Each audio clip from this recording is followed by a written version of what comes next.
నమస్తే అండి, నా పేరు Uma. Welcome back to dream kitchen. ఈరోజు మన డ్రీమ్ కిచెన్లో మిక్సీలో రుబ్బిన పిండితోటి సాఫ్ట్గా క్రిస్పీగా గారెల్ని ఎలా ప్రిపేర్ చేసుకోవాలి, అలాగే స్పాంజ్ లాంటి ఇడ్లీలను మిక్సీలో రుబ్బిన పిండితోటే ఎలా ప్రిపేర్ చేసుకోవాలో ఈ వీడియోలో మీతో షేర్ చేసుకుంటాను.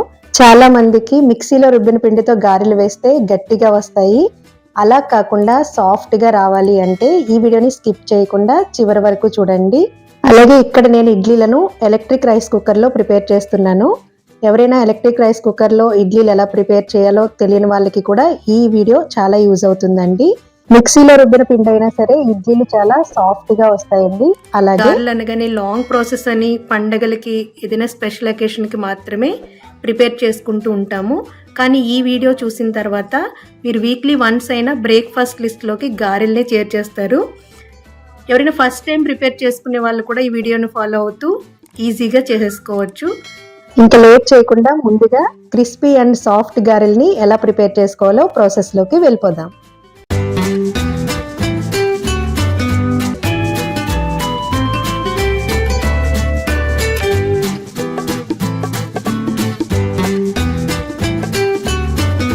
మినపప్పుని నానబెట్టుకోవాలి. ఇది ఖచ్చితంగా మీరు 7 నుంచి 8 గంటలు నానబెట్టాలి. అంటే ముందు రోజు నైట్ మనం 10 to 11 మధ్యలో నానబెట్టేసుకుంటే నెక్స్ట్ డే మీరు మార్నింగ్ 6 to 7 మధ్యలో మీరు పిండి రుబ్బేసుకుని వేసేసుకోవచ్చు. ఇలా 2-3 సార్లు శుభ్రం చేసుకుని మీరు పప్పు నానబెట్టేసుకుని పక్కన పెట్టేసుకోవాలి. తర్వాత 8 hours తర్వాత మీరు మిక్సీ జార్లో వేసుకుని లైట్గా వాటర్ వేసుకోండి. మరి ఎక్కువ వాటర్ వేసుకోకూడదు. లైట్గా వాటర్ వేసేసుకుని మీరు గ్రైండ్ చేసుకోవాలి. ఎందుకంటే మనం ఈ పిండిని కొంచెం గట్టిగానే ప్రిపేర్ చేసుకోవాలి. ఇప్పుడు నేను చూపిస్తున్నట్లుగా మీరు ప్రిపేర్ చేసేసుకోవాలి. చూస్తున్నారు కదా, ఈ మాత్రం కన్సిస్టెన్సీ అనేది ఉండాలి. మనం చేత్తో తీసి ఇలా వదిలేసినప్పుడు మనకి ఆ విధంగా ఉండాలి. దీన్ని ఒక బౌల్లోకి ట్రాన్స్ఫర్ చేసేసుకుని పక్కన పెట్టేసుకోండి. ఇప్పుడు దీంట్లో మనం కట్ చేసి పెట్టుకున్న ఆనియన్స్ అలాగే పచ్చిమిర్చిని యాడ్ చేసుకోవాలి. మీకు ఎవరికైనా ఇష్టం ఉన్న వాళ్ళు అల్లం కూడా యాడ్ చేసుకోవచ్చు. అలాగే కొంచెం జీలకర్రను కూడా యాడ్ చేసుకుని తర్వాత ఎవరి టేస్ట్ ప్రకారం వాళ్ళు సాల్ట్ని కూడా యాడ్ చేసుకోండి. ఈ విధంగా యాడ్ చేసుకున్న తర్వాత మొత్తం ఒకసారి బాగా మిక్స్ చేసుకోవాలి. నేను ఇప్పుడు చూపించే ప్రాసెస్లో చేస్తే చాలా ఈజీగా ప్రిపేర్ చేసేసుకోవచ్చు మీరు. తర్వాత స్టవ్ వెలిగించుకొని బాండ్లీ పెట్టుకొని ఆయిల్ వేసుకోవాలి.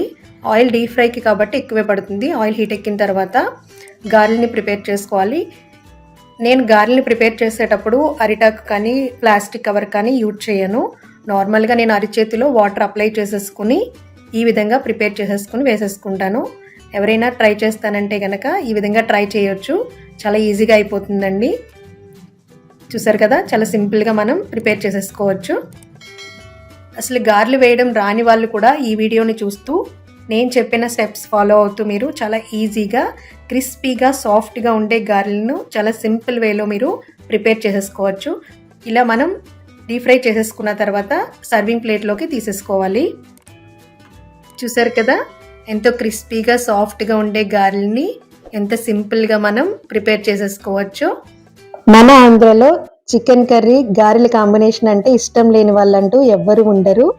ఈ గారెలకి కరెక్ట్ కాంబినేషన్ అయిన చికెన్ కర్రీ రెసిపీస్ వీడియోస్ని కూడా ఈ వీడియో కింద డిస్క్రిప్షన్లో ఇస్తాను.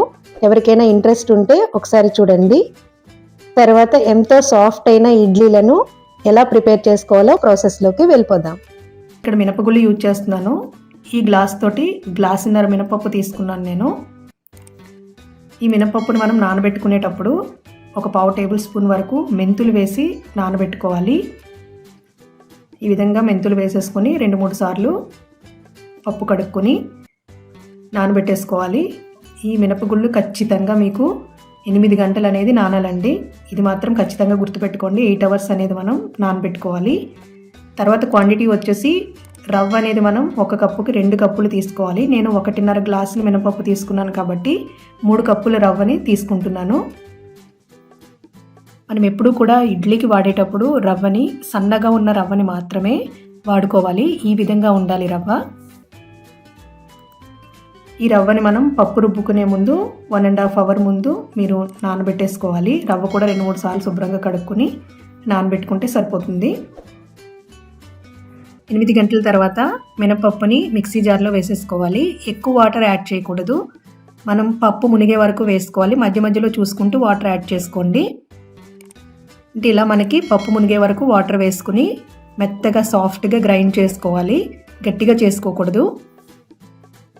ఇలా ఉన్నా సరే కొంచెం వాటర్ వేసుకుని మనం పిండి గరిటెతో తీసినప్పుడు గరిటికి అలా అంటుకుంటూ కాకుండా కింద పడిపోవాలి. ఆ విధంగా లూజ్గా ఉండేలాగా మనం పిండిని రుబ్బుకోవాలి.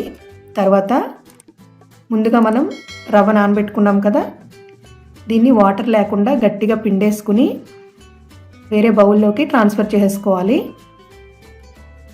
ఈ విధంగా ట్రాన్స్ఫర్ చేసేసుకున్న రవ్వని మనం ముందుగా రుబ్బు పెట్టుకున్నాం కదా పిండి, ఆ పిండిలో వేసేసుకుని కలుపుకోవాలి. టైం చేసే వాళ్ళైతే కొంచెం కొంచెం వేసుకుంటూ అడుగు నుంచి కలుపుకోండి. మనకి అడుగులో పిండి ఉంటుంది, ఈ రవ్వ పిండి రెండు బాగా మిక్స్ అయ్యేలాగా కలుపుకోవాలి. చూస్తున్నారు కదా, ఇలా ఈ విధంగా ఉండేలాగా కలిపేసుకుని మూత పెట్టేసుకుని పక్కన పెట్టేసుకోవాలి. మీరు నెక్స్ట్ డే ఇడ్లీ ప్రిపేర్ చేసుకోవాలి అంటే మీరు పిండిని ముందు రోజే రుబ్బేసుకుని నైట్ అంతా మీరు పులవబెట్టుకుంటే కనుక కంపల్సరిగా మీకు మిక్సీలో రుబ్బుకున్నా సరే ఇడ్లీలు అనేవి సాఫ్ట్గానే వస్తాయి. మీరు ఈ విధంగా ఇడ్లీలను ఈజీగా ప్రిపేర్ చేసేసుకోవచ్చు. ఇప్పుడు మనం రైస్ కుక్కర్లో ఎలా ప్రిపేర్ చేసుకోవాలో చూద్దాం. ముందుగా మనం రైస్ కుక్కర్ని ఆన్ చేసుకుని మనకి ఇక్కడ ప్లేట్ ఇస్తారు కదా, ప్లేట్ని జల్లెడ లాంటిది రివర్స్లో పెట్టాలి. రివర్స్లో పెట్టేసుకుని రైస్ కుక్కర్లో మనకు ఒక కప్ ఇస్తారు కదా, ఆ కప్పు మెజర్మెంట్ తోటి మనం 2.5 కప్పుల వరకు మీరు వాటర్ వేసుకోవాలి. అంటే జల్లిడి మనకి మునిగిపోయి వాటర్ అనేది అలా పైకి ఉండాలన్నమాట. ఇలా పెట్టేసుకుని మీరు మూత పెట్టుకుని వాటర్ని మరిగించుకోవాలి. ఈ వాటర్ మరిగేలోపు మనం ఇడ్లీ రేకుల్లో పిండిని వేసేసుకుందాము. ఇక్కడ నేను ఇడ్లీ రేకుల్లో ఆయిల్ అప్లై చేయట్లేదండి. నేను ఎప్పుడు ఇడ్లీ వేసిన ఆయిల్ అనేది అప్లై చేయను. మీరు కూడా ఒకసారి ఇలా ట్రై చేయండి. నేను ఒకసారి కడిగేసుకుంటాను, ఆ తడి మీదే పిండిని వేసేసుకుంటాను. ఇంకొక చిట్కా ఏంటంటే, మీకు ఎప్పుడైనా పిండి కలుపుకునేటప్పుడు మీరు రుబ్బేసుకునేటప్పుడే సాల్ట్ వేసుకోకుండా మనం ఇడ్లీలు వేసే ముందు మీరు సాల్ట్ వేసుకున్నారంటే అది ఎక్కువ మనకి సాల్ట్ అనేది యాడ్ చేయకపోతేనే పొంగడం అనేది జరగదు. మనం ఫ్రిడ్జ్లో పెట్టినా సరే చాలాసార్లు పొంగిపోతుంది కదా. మీరు సాల్ట్ వేయకుండా ట్రై చేయండి ఈసారి. ఈ పిండిలో కొంచెం వాటర్ కూడా యాడ్ చేసుకుని ఇంకొంచెం లూజ్గా మనం ఈ విధంగా కలిపేసుకుని ఇడ్లీ రేకుల్లోని వేసేసుకోవాలి. చూస్తున్నారు కదా, నేను ఆయిల్ ఏమీ అప్లై చేయలేదు. ఈ విధంగా మీరు ఎన్ని రేకులు తీసుకుంటారో వాటిలో ఇలా పిండి వేసేసుకుని పక్కన పెట్టేసుకోవాలి. ఇప్పుడు మనకి రైస్ కుక్కర్లో వాటర్ అనేది ఇలా మరుగుతుంది కదా, ఇప్పుడు మనం ఇడ్లీ రేకుల్ని లోపల పెట్టేసుకోవాలి. తర్వాత మూత పెట్టేసుకోవాలి. మనకి 10 మినిట్స్లో కీప్ ఫామ్లోకి వచ్చేస్తుంది. ఇడ్లీలు ఉడికినాయా లేదా అని తెలియాలంటే మనం వేలితో పట్టుకున్నప్పుడు వేలికి పిండి అంటుకోకుండా ఉంది అంటే ఇడ్లీలు పర్ఫెక్ట్గా ఉడికిపోయినట్టే. మనం రైస్ కుక్కర్లో ప్రిపేర్ చేసుకుంటున్నాం కాబట్టి 10 మినిట్స్ తర్వాత కీప్ ఫామ్లోకి వచ్చేస్తుంది. చూస్తున్నారు కదా, ఇలా సాఫ్ట్ ఇడ్లీలు రెడీ అయిపోతాయి. ఈ ఇడ్లీలను మనం మరీ వేడి మీద తీస్తే మనకి నీట్గా రాదండి షేప్ అనేది. కొంచెం వేడి మీద ఉన్నప్పుడు తీస్తే మనం ఇలా ఈజీగా తీసేసుకోవచ్చు. నేను ఇక్కడ ఆయిల్ యూజ్ చేయకపోయినా చూసారు కదా ఎంత పర్ఫెక్ట్గా వచ్చేసినాయో.